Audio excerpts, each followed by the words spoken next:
Pour certains, le NAS est trop complexe, avec beaucoup trop d'options, difficiles à comprendre et à mettre en œuvre, et pourtant ils ont besoin d'une grosse capacité de stockage et pas toujours l'espace ou les connecteurs suffisants dans leur PC pour y mettre assez de disques durs. D'autres ont également besoin de pouvoir jongler avec des disques externes pour réaliser par exemple des sauvegardes ou passer d'énormes quantités de données d'un site géographique à un autre. Et bien pour tous ces besoins rencontrés par ceux qui ne veulent pas d'un NAS à cause de sa complexité, le DAS est sans aucun doute la bonne solution. C'est pour cela qu'aujourd'hui, je vous propose le test d'un DAS, le Yotamaster Y-Focus 5B Daisy-Chain USB-C. Générique!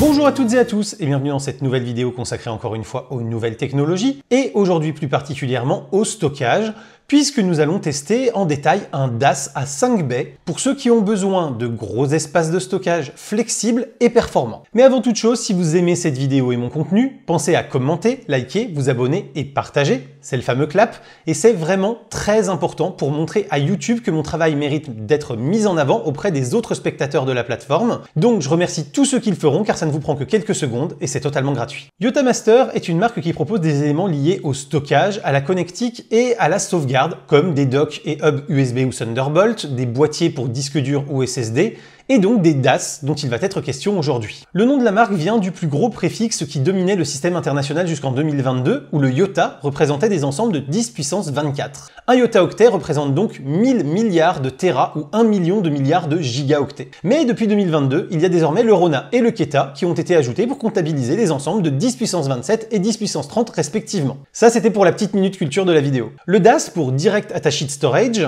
est une solution qui permet de connecter plusieurs disques durs à un ordinateur ou à un serveur. Il est moins intelligent qu'un NAS et ne permet pas le partage réseau, mais est souvent beaucoup moins cher et offre d'excellents débits pour compenser. Avant d'entrer dans le détail, il convient de présenter les 3 produits possibles dans la gamme Y-Focus pour ceux d'entre vous qui voudront vous en procurer un, car la gamme n'est pas forcément très claire et elle peut parfois prêter à confusion pour les plus novices. Vous avez tout d'abord une version non RAID et USB-A.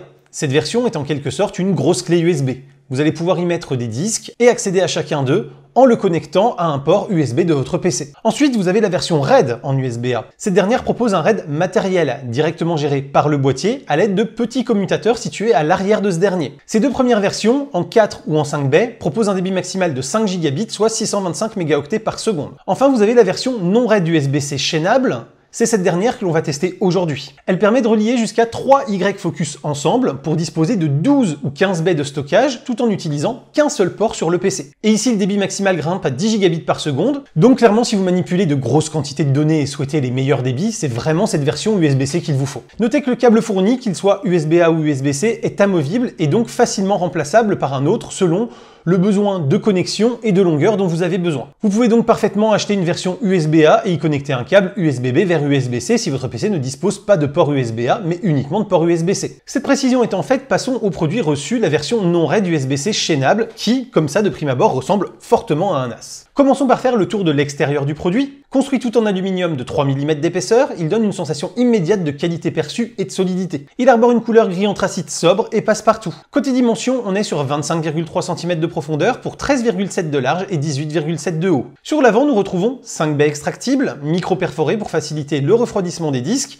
et numérotées. Sur l'arrière, on retrouve le port d'alimentation à un format standard, ainsi que le bouton de mise sous tension, 2 ports USB-C femelles, un pour le relier au PC et l'autre pour y connecter un second boîtier équivalent, et un ventilateur de 80 mm. Le tout repose sur le dessous sur des patins antidérapants et anti-vibration. Le bundle est complet puisque l'on vous fournit un câble USB-C vers USB-A ou USB-C vers USB-C pour la liaison avec le PC, l'USB-C vers USB-C du second boîtier permettant de les relier entre eux, ainsi que des vis pour les disques durs et même un tournevis. On peut regretter que les câbles ne fassent qu'1 mètre, ce qui peut être un peu court pour certains aménagements et nécessitera donc d'acheter un câble supplémentaire séparément comme je vous l'indiquais précédemment. Le montage des disques est rapide à réaliser, même si j'aurais préféré un montage sans outil. De plus, notez que les baies ne disposent d'aucun silent block. Cependant, à l'usage, la robustesse et l'épaisseur du produit font que je n'ai perçu aucune vibration parasite, ce qui est un très bon point. Au niveau du bruit, le ventilateur est parfaitement inaudible à quelques dizaines de centimètres du boîtier. Les disques restent également très silencieux grâce à l'épaisseur du produit qui joue un rôle d'isolant phonique électronique plus que convaincant. En termes de consommation, le boîtier seul ne consomme que 2,5 watts, ce qui reste très faible,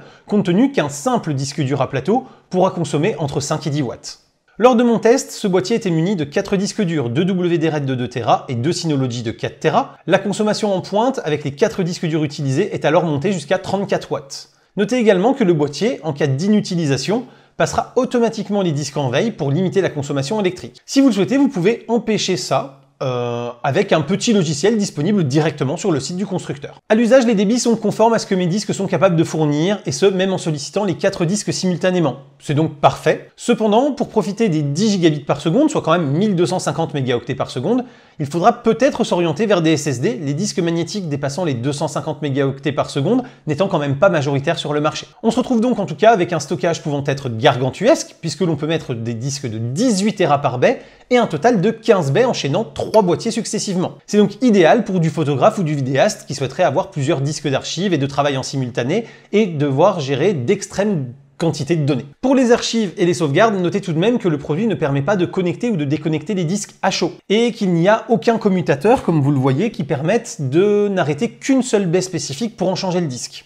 Donc pour extraire ou ajouter un disque, ça nécessitera d'éteindre complètement le système dans sa globalité, et y compris donc si vous en avez plusieurs, d'éteindre les 3. Pour les anglophobes, notez qu'il n'existe aucun manuel en français. Cependant, vu l'extrême simplicité d'usage de ce type de périphérique, je pense clairement que le manuel est de toute façon pas nécessaire. Autre remarque, vous n'avez aucune diode d'état ou d'accès disque qui se trouve sur la façade ou n'importe où ailleurs. Si cela permet de rendre l'objet extrêmement discret à l'usage, ce détail pourra en chagriner certains. Lors de mon usage, j'ai également essayé de créer un RAID logiciel avec le gestionnaire dédié de Windows pour voir s'il était envisageable de créer une grappe unifiée avec de la sécurité de données en cas de crash d'un disque, tout en maintenant de très gros débits. Malheureusement, la gestion logicielle des RAID est toujours aussi désastreuse et le meilleur débit que j'ai pu obtenir n'était que de 380 mégaoctets par seconde en lecture, mais surtout de seulement 75 mégaoctets par seconde en écriture. Donc pour ceux qui veulent un RAID sur leur DAS, il convient clairement de prendre la version RAID proposée par Yotamaster, même si cette dernière ne plafonne qu'à 5 gigabits par seconde. C'est vraiment dommage car j'espérais vraiment pouvoir cumuler à la fois le débit élevé de cette version USB-C avec un système de RAID. Au final, cette solution de stockage est quand même une excellente alternative au NAS pour ceux qui veulent juste un stockage étendu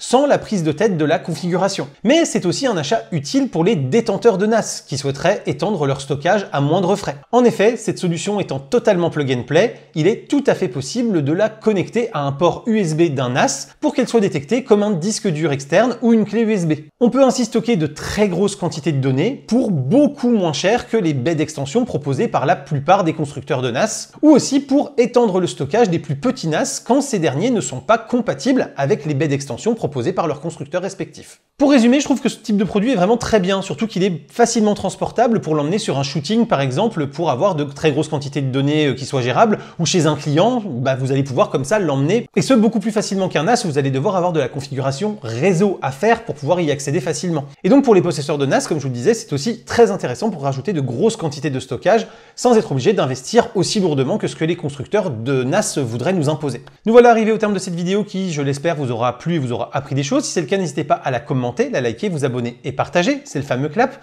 Vous avez également Tipeee, le bouton rejoindre et la boutique qui sont sous la vidéo et en lien dans la description qui vous permettent de me soutenir financièrement en échange d'avantages exclusifs ou de goodies que je vous invite à découvrir. Ça peut être intéressant pour certains et moi ça me permet d'envisager, si vous êtes nombreux à le faire, de futurs développements pour la chaîne avec par exemple l'embauche de personnes ou ce genre de choses. Et quant à moi, je vous dis à très bientôt pour plein de prochaines vidéos, photos, techno, informatique et jeux vidéo qui font le contenu de la chaîne au quotidien. D'ici là, continuez de rester curieux et de regarder des vidéos sur YouTube. Salut à tous, bye bye.